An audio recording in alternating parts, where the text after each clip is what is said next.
தங்கப்பூவே என்ன பார்க்க போகிறோம்னா உன் வெங்காயம் கண்ணாலத்தான் நின்னே நானே தங்கப்பூவே ஒரு தேவதை வந்தது என் வழிதானே எக்ஸ்ட்ரா போட்டுக்கோங்க.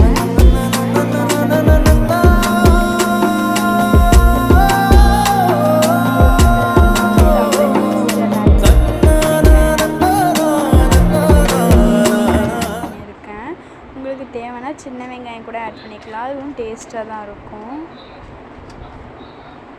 2 பல்லு பூண்டு பல் எடுத்துருக்கேன், அதையும் மிக்ஸ் ஜாரில் ஆட் பண்ணிக்கிறேன். 4 வரமிளகாய் ஆட் பண்ணிக்கிறேன். நம்ம ஃபைன் பேஸ்ட்டாக அரைச்சி எடுத்துக்கலாம். வாங்க நம்ம அதுக்குள்ளே அடுப்பு பற்ற வச்சுக்கலாம். நம்ம கடுகு பேஸ்ட்டாக அரைக்கிறதுக்கு முன்னாடி ஸ்டவ் ஆன் பண்ணிக்கலாம். ஸ்டவ் ஆன் பண்ணி கடாயில் வச்சு எண்ணெய் 2 டேபிள் ஸ்பூன் ஆட் பண்ணியிருக்கேன். உங்களுக்கு தேவைன்னா எவ்வளோ வேணால் ஆட் பண்ணிக்கலாம், அது உங்கள் விருப்பம். நான் கடுகு உளுத்தம்பருப்பு போடுவேன்.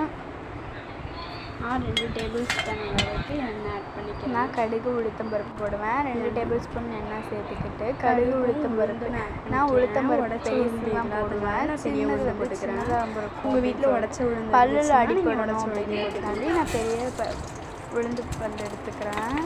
கடுகு உளுந்து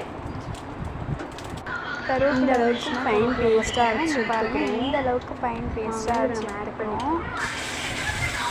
நம்ம கடாயில் ஆட் பண்ணிக்கிறோம். நம்ம தாளித்து வச்சுருந்ததோட லோ ஃப்ளேம்லேயே வச்சு உங்களுக்கு தேவையான தண்ணி உங்களுக்கு தேவையான அளவுக்கு வாட்டர் ஆட் பண்ணிக்கோங்க. எனக்கு தேவையானது 1 டம்ளரில் 1/2 டம்ளரில் தான் எடுத்துருக்கேன்.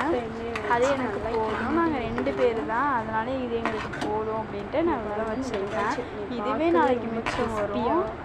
பட் டேஸ்டியாக உங்களுக்கு தேவைன்னா அதிகமாக ஆட் பண்ணிக்கோங்க. உப்பு போட்டு ஃபினிஷ் பண்ணிட்டேன்.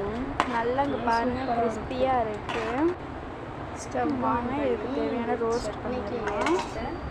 தோசை ஊற்றிக்கலாம். ஸ்டவ் ஆன் பண்ணி தவா வச்சுருக்கேன். ரோட்டு கடையில் ஊற்றுற டேஸ்ட்டில் பண்ணோம். அதுக்கு நம்ம கடாயில் தண்ணி ஊற்றி ஆட் பண்ணி தெளித்து செஞ்சால் சூப்பராக இருக்கும்.